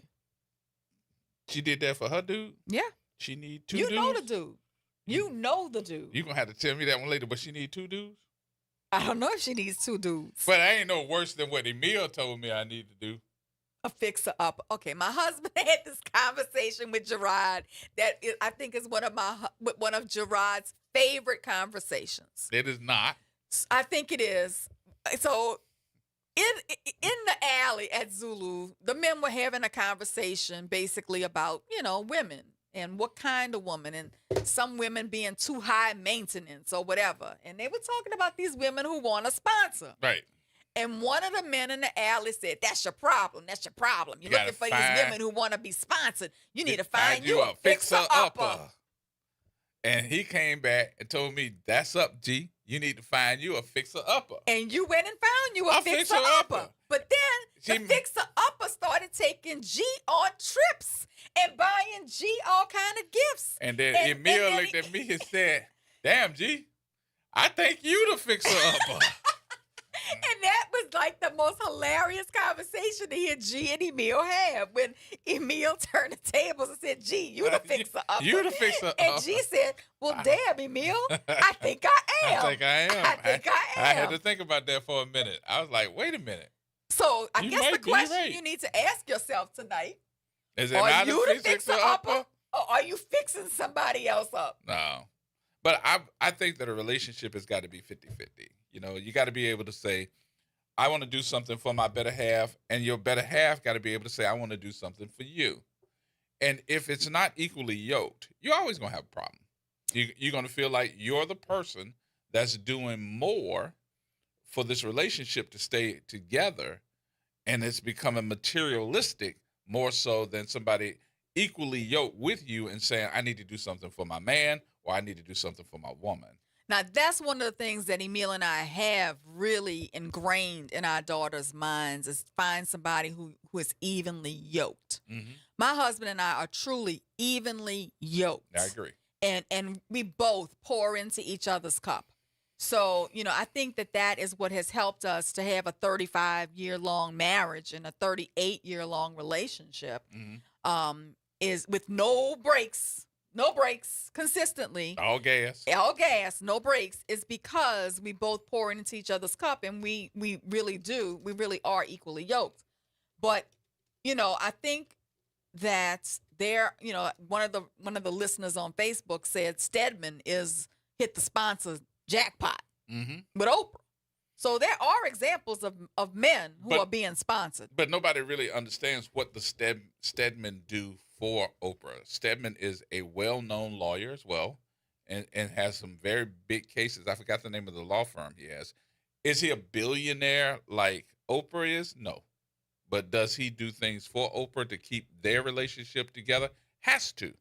Because I don't think that Oprah is the one that's going to sit there and just give, and she's not receiving anything back in return. I don't think so. Well, I can tell you, I tell you this all the time. You tell me men this and men that, and this is how men think, and I end up telling you all the time. I have several very successful friends who think the same way. Joshua as said, you say these men do. Joshua online said, give your friends his number. Only the sponsors. Only the sponsors. Only the sponsors. I have a bunch of friends who are sponsors, Josh. A bunch of friends who are sponsors. I'm telling you. But what makes you want that, to sponsor somebody, so that you can claim them as property?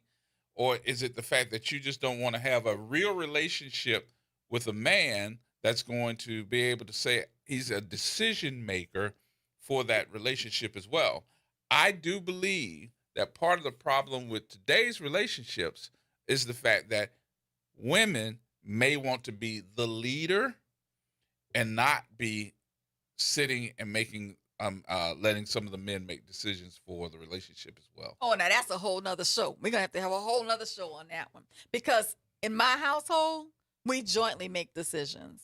And, my husband has taken a lot of flack from that, from some of his relatives, about, how are you in a relationship with such a strong person and someone who's not being submissive, blah, blah, blah. I will say that, I do make room for my husband to lead as a man and be a man, be the head of household, be the father. But at the same time, I think there's a mutual respect and a mutual decision making that makes our relationship so healthy, where both person feels equally heard and equally respected. Now, that's a whole nother show. But, you talk about my friends who are very financially upwardly mobile and maybe like CEOs of corporations and have built these businesses and traveled the world and that kind of thing. But them, I think they want the freedom to move about as they see fit, to define the relationship on their own terms, and they don't want a serious relationship. This is sometimes, and they become a sponsor to a certain extent to have that flexibility. They're not looking for a long-term marital relationship. They're not looking for that. Right. But the point is, there are men and women who think the same way and who are doing the same things. But the times have changed so much. And I think men don't think that. I think men don't think women are out here doing that. And they are. Women do it. Women are out here doing the same things these men are doing. Women do it on the low, and we as men are slow, and trying to figure out what they're doing. A woman can look you dead in the face and be cheating behind your back and look at you just as calm, and you'll never know. That's why I said everybody got a secret. Why are you looking at me like that? Well, they're telling you online. Everybody don't. Yeah, they do. Well, maybe you got them secrets because you was hanging out in Shishi's being a sponsor. I was not hanging out in Shishi's. First of all, I was single. Second of all, I was going in there. I was like, I don't want everybody to know my business. But that girl just put all my business out. And she was like, here's your beer. You got your favorite table. I'm going to go get Coco and bring her over. And I was like, oh. I may be the only person in America who's never been to a strip club. I used to take folks to the strip club, even girls. I know some guys that their girlfriends want to go to the strip club to see the girl dance. And will walk up to the stage with a stack of money tipping them. I've never been in a strip club, but I have been to bachelorette parties where there are strippers, and I've even had them, like I said, in my home. As a matter of fact, funny story. In the home. Yeah, went for a bachelorette party. So let me tell you. So I'll never forget this. Mm-hmm. When my oldest daughter had her bachelorette party, and they did have the stripper at the bachelorette party, my middle daughter happened to be going to St. Aug's homecoming that night, and I begged the little boy's mom, please get here by 7:00 because this bachelorette party is starting at 8, and I don't want your son to walk in to a bachelorette party to pick up my kid to go to the homecoming. Mm-hmm. Well, a little boy happened to be the drum major at St. Aug, and because of the homecoming game going so long, he didn't end up coming to my house with his mom until 9:30. Poor child walks into the house, and he has walked into the strip club. It was a mess, but the mama was very good about it. And in fact, the mama dropped them off at the dance and came back to the party. I'm back up in here with her stacks. She came back with her stack. Oh Lord! But it is. It is what it is. It is. But at any rate, so I got to put this as far as the strippers are concerned. It ain't just women strippers; it's men strippers as well. And I got a friend of mine. I just talked to her not too long about this because she wants me to do this documentary, to be able to do some life in a strip club. That's what you're doing as a sponsor. She actually found, and anybody that used to go, and I'm talking to women now that used to go to the strip club to go see the strippers when they used to come over at Whispers and all this. Who was that? Ready Red, the other Beefmaster. God rest his soul because he got killed. But his son, I think, also. And a couple other, who are those guys? You know them when they came over to Whispers on stripper night. What night was that? Wednesday or Thursday? Why do you keep trying to throw Wick into this? Because he was the DJ. He was the DJ. He was not there. Thursday night. Huh? Thursday night. And then now you're going to volunteer tonight. I'm trying to protect you. He was the DJ. My defense, I was a DJ at Whispers, but DJ Rowe used to do Thursday nights. Okay. I didn't want to do Thursday nights. Why you didn't want to do it, man? It wasn't my cup of tea. Oh, okay. But because you remember the guys they had on one the female side. strippers on the other side of the curtain and the male strippers on the side where the DJ booth was, and I ain't like that. Nah. But you remember the guys, what's that, Ready Red? Ready Red, I know Caesar, Beastmaster. Who was the other one? Oh, man. So guess what? They still Beefmaster. They here. They still here. So she wants to interview they got to be 50 them. years old now. Yeah, I'm friends with Ready Red on Facebook. Yeah, What's she your wants friend? to interview them and do a documentary on how it used to be. I think that'd be pretty good for a lot of. I mean, shoot, man, they used to come out for them things. Let me tell you, they got a little girl on TikTok, and she is a stripper. And this little girl, what her thing is, what her stick is on TikTok, is she counts her money she made. That little girl make $5,000 a night. Well, all I can say is Make one me rethink particular my female JD. stripper that used to be at Whispers, I would never look at pool balls the same. You know what I'm talking about. You want me to tell you a story? Only this show. Are we air, done? I can't tell her Are that. we done or are we done? I cannot tell her that story on the air. I gotta tell her off the air. Everybody that's watching, y'all watch her face when y'all ain't gonna be able to hear it, but watch her face as I'm telling her the story. Let's take the break.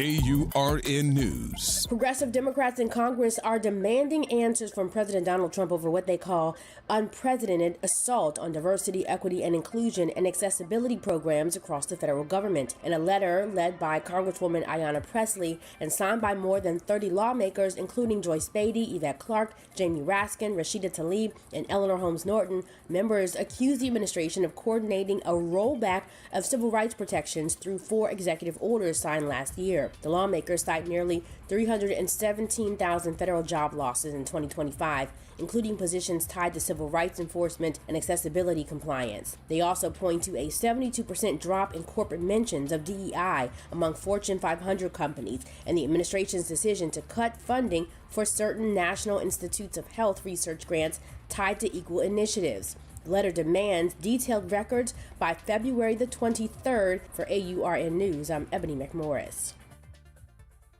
On Auto Trends with JeffCars.com, here's a snippet of some of what we cover. GPS pioneer Gladys West. We worked long hours computing trajectory orbits and satellite orbits, trying to get the data and everything correct enough. Auto analyst Mark Bland. 14 new vehicle deals that happen in this country out of every 100 that women don't have a fingerprint on. To tune in, check out Auto Trends with JeffCars.com, Saturdays at 4 p.m. on WBOK, what New Orleans is talking about. Welcome to Chemical of the Month from the Community Scientist and Rise St. James. This month's focus is polycyclic aromatic hydrocarbons, or PAHs, formed when fuels like oil, gas, wood, or trash are burned. These chemicals can enter the air we breathe and settle into our soil and water. Many PAHs are known carcinogens, adding to the health burdens faced by communities living near industry. Learn how to protect your health at risestjames.org. What if just $50 could open the door to your new home? Godan's is inviting you to enter their Key to Your Heart house raffle, where one ticket gives you a chance to win a 3-bedroom, 2-bath home in the city of New Orleans. The drawing will happen on Valentine's Day, February 14th. Tickets must be purchased by February 12th at 11:59 p.m. Enter now at Raise, RAYZE.it/Key to Your Heart. A careless driver can change your life in an instant. Do you know what to do or who to call? If you've been injured in a motor vehicle accident and do not have an attorney, call Auto Accident Help Desk for a free consultation. We can answer all of your questions and estimate the potential value of your case. Call Auto Accident Help Desk and connect with an expert personal injury attorney. Call 800-269-4524. 800-269-4524. Don't worry how to handle your medical bills, lost wages, and pain. We will get you the money you deserve. They got me way more than the insurance company offered. The consultation is free, and you do not pay any legal fees unless we win or settle your case. Make the smart call. If you've been injured in an auto accident, call Auto Accident Help Desk for a free legal consultation. Call 800-269-4524. 800-269-4524. 800-269-4524. Uptown, downtown, wherever you are, keep it locked in to WBOK. Here we go. The reality check on WBOK 1230 AM. We can tell by the reactions on Facebook that everybody saw your face. A ball corner pocket. There it is. A ball corner pocket. Bam. That's how G wants to make America great. Rack 'em. He said those were the good old days. I was standing around the table, bro. I was standing around the table, had my money in my hand and stuff. And I was like, the cup. Did that ball just go?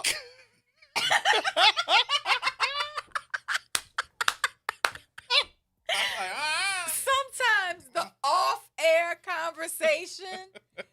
Maybe we need to do an OnlyFans page for the off-air conversation. I was like, no, because I ain't people never. would truly enjoy the off-air conversation. I had never seen nothing like that in all my life. And then she had the nerve to sit there and smile at you. Yeah.